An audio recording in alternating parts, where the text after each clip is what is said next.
Hello दोस्तों, कैसे हैं आप? बढ़िया। आप बढ़िया तो मैं भी बढ़िया।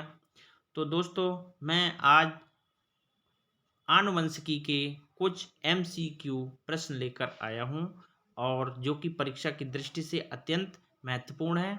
अब हम चलते हैं अपने प्रश्नों की ओर। प्रश्न नंबर 1। आधुनिक आनुवंशिकी के जनक कौन हैं? तो आधुनिक आनुवंशिकी के जनक हैं डब्ल्यू वैटसन। बताता चलूं, जो आनुवंशिकी के जनक हैं, आनुवंशिकी के संबंध में सबसे पहले अपना विचार देने वाले वैज्ञानिक थे, वह थे ग्रेगर जॉन मेंडल। और जो आधुनिक आनुवंशिकी है और उसे विस्तृत रूप देने वाले वैज्ञानिक जो थे, वे हैं डब्ल्यू वैटसन। तो प्रश्न नंबर 1 का जो हमारा आंसर है डब्ल्यू वैटसन। प्रश्न नंबर 2। सर्वप्रथम जीन शब्द का प्रयोग किसने किया? तो जीन शब्द का प्रयोग सबसे पहले जोहानसन ने किया था। मेंडल सबसे पहले जीन को कारक कहा करते थे, तो उसी को बाद में जोहानसन ने जीन नाम दिया। तो हमारा प्रश्न नंबर दो का जो आंसर है, ये सेकंड ऑप्शन हमारा सही है। प्रश्न नंबर 3। आनुवंशिकता का पिता कहा जाता है? तो देखिए, अभी ये मैंने आपको बताया था, आनुवंशिकी का जो फादर अर्थात फादर ऑफ जेनेटिक्स, वे हैं ग्रेगर जॉन मेंडल। तो इसका आंसर हमारा पहला ऑप्शन सही है। प्रश्न नंबर 4। समयुग्मनजी के उदाहरण हैं। समयुग्मनजी का मतलब होता है कि जिसमें कारक समान प्रकार के कारक उपस्थित होते, उसे समयुग्मनजी कहते हैं। और यहाँ हम देखेंगे हमारा जो ऑप्शन है, इसमें पहले ऑप्शन में ही दो समान प्रकार के कारक कैपिटल टी है, तो यह समयुग्मनजी हुआ। जबकि दूसरा विषमयुग्मनजी है और तीसरा तो ये बिल्कुल गलत है। तो प्रश्न नंबर 4 का आंसर है फर्स्ट ऑप्शन। प्रश्न नंबर 5। जीवधारी के जो लक्षण प्रत्यक्ष रूप से दिखाई पड़ते हैं उन्हें कहा जाता है? तो जो लक्षण दिखाई देते हैं उन्हें फिनोटाइप कहा जाता है और उनका जीनी प्रदर्शन जो होता है उसे जीनोटाइप कहा जाता है। तो प्रश्न नंबर 5 का जो आंसर है, ये पहला ऑप्शन फिनोटाइप सही है। प्रश्न नंबर 6। ये मंडल लिखा हुआ है, ये मंडल नहीं है बल्कि मेंडल है। मेंडल का जन्म कब हुआ? तो मेंडल का जन्म 22 जुलाई 1822 ईस्वी में हुआ था। और बताता चलूँ दोस्तों, मेंडल ऑस्ट्रिया के ब्रून शहर के निवासी थे, जो एक गिरजाघर में पादरी का काम किया करते थे। वहीं पर इन्होंने मटर के पौधे पर अपने प्रयोग किए और तथा 3 प्रसिद्ध नियम दिए थे। पहला नियम प्रभाविता का नियम, दूसरा नियम युग्मकों की पृथक्करण का नियम और तीसरा नियम स्वतंत्र अपव्यूहन का नियम। इन नियमों से ही मेंडल फेमस हुए और उन्हें आनुवंशिकी का पिता कहा जाता है। प्रश्न नंबर 7। आनुवंशिकी संबंधी प्रयोग के लिए मेंडल ने किस पौधे का चुनाव किया? तो मेंडल ने अपना प्रयोग मटर के पौधे पर किया। मेंडल गिरजाघर में रहा करते थे, वहीं मटर उगाया करते थे और उसी पर अपने प्रयोग करते रहते थे। तो प्रश्न नंबर 7 का आंसर सेकंड सही है।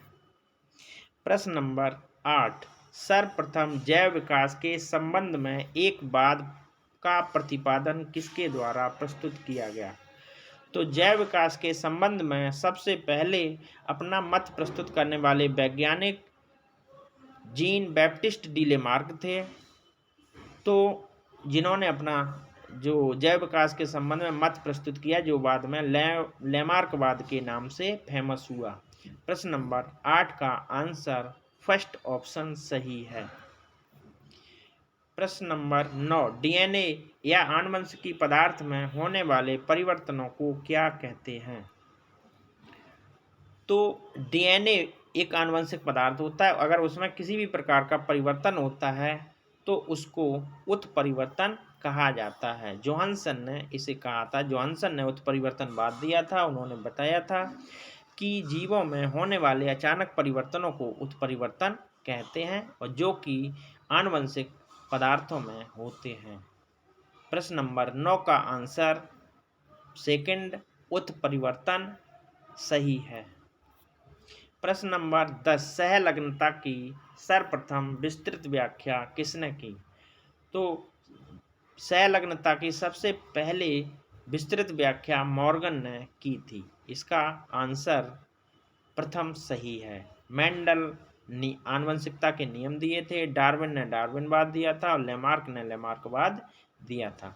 जबकि सहलग्नता की व्याख्या करने वाले वैज्ञानिक मॉर्गन थे। तो प्रश्न नंबर 10 का हमारा जो ऑप्शन सही है ये प्रथम ऑप्शन मॉर्गन। प्रश्न नंबर 11, जीन का प्रारंभिक नाम। तो जीन का प्रारंभिक नाम मेंडल इसे कारक कहा करते थे, बाद में जोहानसन ने इसी कारक को जीन नाम दिया था। तो जीन का प्रारंभिक नाम कारक सही है। प्रश्न नंबर 12, प्रथम पीढ़ी की संततियां कैसी थी? ये प्रश्न मेंडल के प्रयोग से संबंधित है। मेंडल ने सबसे पहले मटर के लंबे तने वाले पौधे का संकरण छोटे तने वाले पौधे के साथ कराया था। तो प्रथम पीढ़ी में सभी लंबे तने वाले पौधे प्राप्त हुए थे। तो वही यहाँ पर प्रश्न दिया गया है, प्रथम पीढ़ी की संततियां कैसी थी? लंबी थी। इसका आंसर प्रथम सही है। प्रश्न नंबर 12 का पहला आंसर लंबे सही है। प्रश्न नंबर 13, मानव की प्रत्येक कोशिका में गुणसूत्रों की संख्या होती है। तो मानव में गुणसूत्रों की संख्या 46 होती है। जोड़े में अगर बात करते तो 23 जोड़ा आंसर होता, लेकिन यहाँ पर गुणसूत्रों की संख्या पूछी गई है। टोटल गुणसूत्र 46 होते हैं। डार्विनवाद का सिद्धांत वर्ष क्या है? डार्विन ने अपना जो डार्विनवाद प्रस्तुत किया था वह 1859 ईस्वी में प्रस्तुत किया था।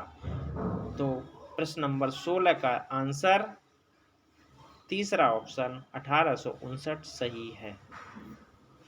प्रश्न नंबर 17, हृदय की संरचना में सर्वाधिक जटिल है।